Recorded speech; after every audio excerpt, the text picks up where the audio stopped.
రవి గారు, మాజీ ముఖ్యమంత్రి, వైసీపీ అధినేత జగన్మోహన్ రెడ్డి వ్యూహాలు లేదంటే గనక ప్రజలకి గాని, కార్యకర్తలకు గాని దగ్గరగా మూవ్ అయ్యే ప్రయత్నాలు బాగా పెంచినట్టుగా కనిపిస్తుంది. అప్పుడు అమరావతి రైతులందరూ వెళ్లి కలవడం, అక్కడి నుంచి కొంచెం ఫేజ్ మార్చి ఈరోజు గూడా ఆయన విజయవాడలో లాకప్ డెత్‌కి గురైన అతని ఇంటికెళ్లి పరామర్శించారు. ఏంటి సార్ అంటే జగన్మోహన్ రెడ్డి గారి కొత్త వ్యూహాలు ఎలా ఉండబోతున్నాయి?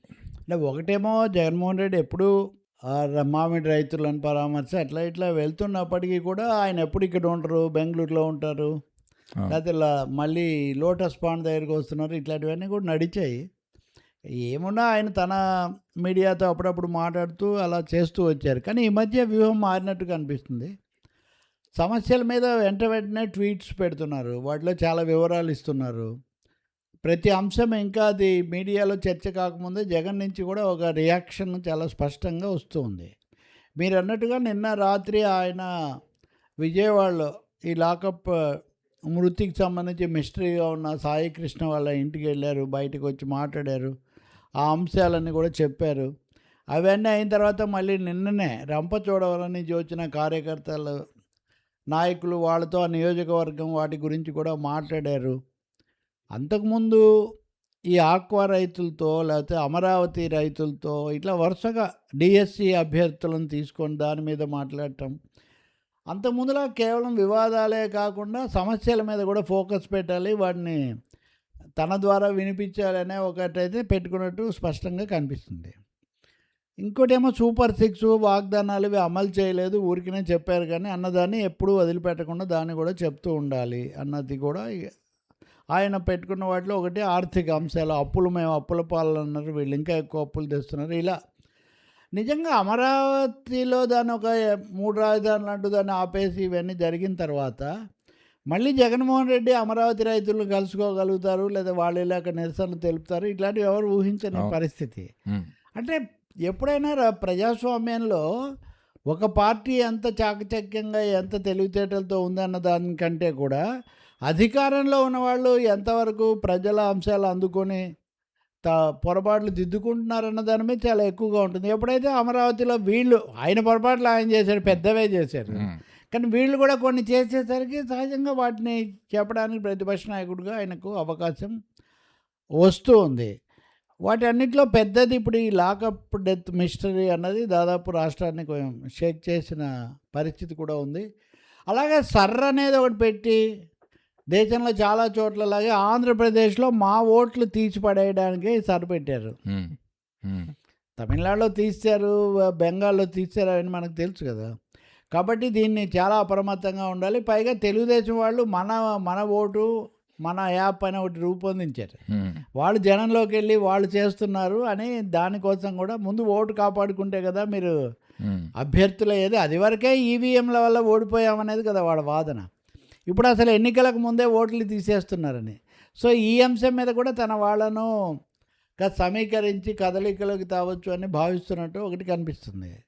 నిన్న ఆయన ముఖ్యమైన ప్రకటన చేసిందేంటంటే, నేను ఇంకొక ఏడాది తర్వాత పాదయాత్ర చేస్తాను. హ్మ్. 3 ఏళ్ల తర్వాత. హ్మ్. కళ్ళు మూసుకుంటే 5 ఏళ్ళు అయిపోతాయని థియరీ గదా! సో, ఇప్పుడు మూసుకున్నాం 2 ఏళ్ళు అయిపోయినాయి. హ్మ్. ఇప్పటి నుంచి నేను యాక్టివైజ్ చేస్తాను. ఇంకొక 3.5 ఏళ్ల తర్వాత నేను పాదయాత్ర చేస్తాను. అప్పుడు కూడా అవును. దాదాపు అదే అంతే. అదే చెప్పారు. ఇప్పుడు కూడా అంతే. కాకపోతే కొంచెం వాళ్ళకు ఉత్సాహం తేవటం కోసం ఆయన ముందే చేస్తానేమో అన్న అభిప్రాయం కలిగిస్తూ వచ్చారు గానీ, ఇప్పుడు ఆయన సుస్పష్టంగా చెప్పేశారు. ఇంకోటేమో యూత్‌ను కూడా అంతకుముందు యూత్‌ను పెద్దగా ఫోకస్ చేసుకోలేదు. మీ పథకాలు ఇవన్నీ అణగారిన వర్గాలనే ఉద్దేశించే అన్నారు కాబట్టి, ఇప్పుడు డీఎస్సీ హ్మ్.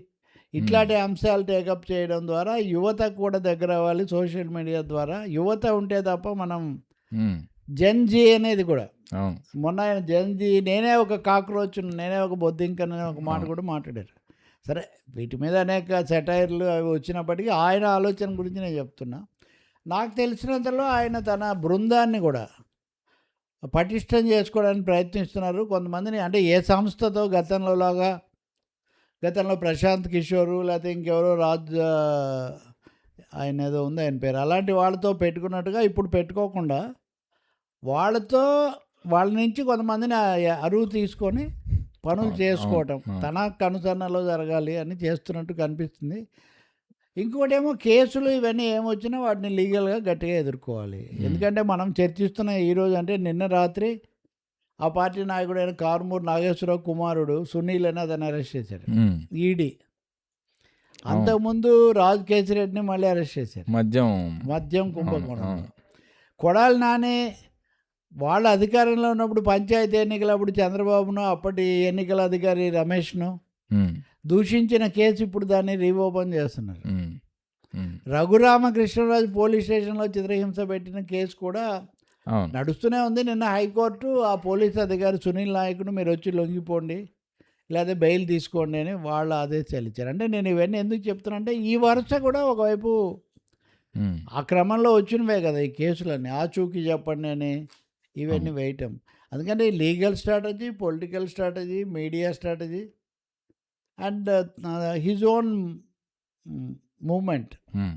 అన్నిటిని కొంచెం వేగవంతం చేస్తున్నట్టు మటుకు కనిపిస్తుంది. అయినా దగ్గరగా ఉన్న వాళ్ళు చెప్పేది ఏంటంటే ఇంకా కొంచెం అంతర్గత పరిస్థితి చక్కదిద్దుకోవాలి.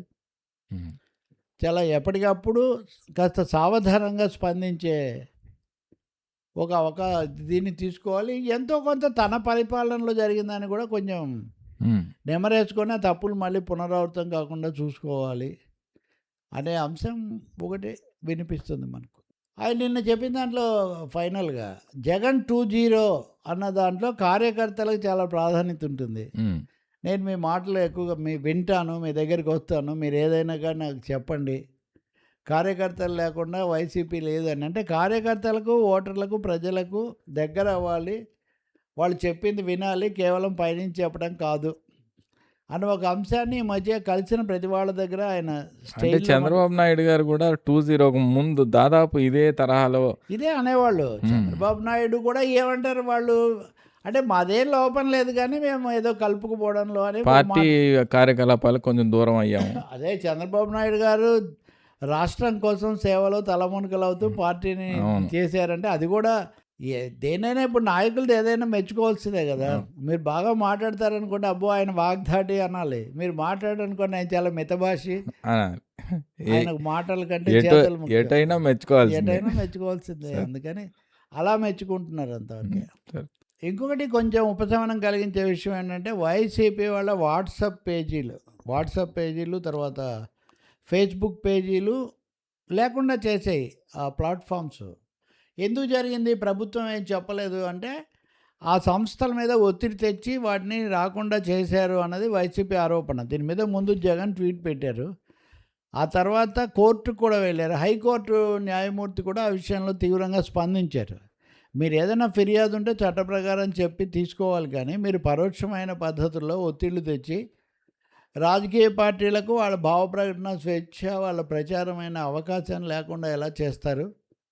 మళ్ళీ వీటి మీద పూర్తి సమాచారం మాకు ఇవ్వండి అని కూడా ఆదేశాలు ఇచ్చారు. ఇట్లాంటి కొన్ని అంశాల్లో అలా హ్మ్. కార్యకర్తలు కనపడకుండా పోయినప్పుడు లేకపోతే విచారణల్లో కొంచెం శృతి మించారన్నప్పుడు వీటి మీద కోర్టులు అప్పుడప్పుడు అక్షింతలు వేస్తున్నాయి. అందుకనే లీగల్ పోరాటం కూడా చాలా ముఖ్యమైనది. దాని మీద ఇంతకుముందు కంటే ఎక్కువ శ్రద్ధ పెట్టాలి. అధికారంలో ఉన్నప్పుడు తగినంత కసరత్తు చేయకుండా చేయడం వల్ల కొన్ని జీవోలు అవి ఇవి దెబ్బతిన్నాయి. హ్మ్. హ్మ్. హ్మ్. ఇప్పుడు దానికి భిన్నంగా ఎక్కువ దాని మీద శ్రద్ధ పెట్టి హ్మ్. ఈ కేసులన్నిటిలో కార్యకర్తలను కూడా ఆదుకొని చేస్తేనే నిలబడతారన్నది కూడా గుర్తిస్తున్నట్టు చెప్తున్నారు. లీగల్‌గా ఎలాగో గట్టి టీమే ఉండుంటారు. ఆయనది ఉంటుంది అది అవును. అదొకటి. Right sir.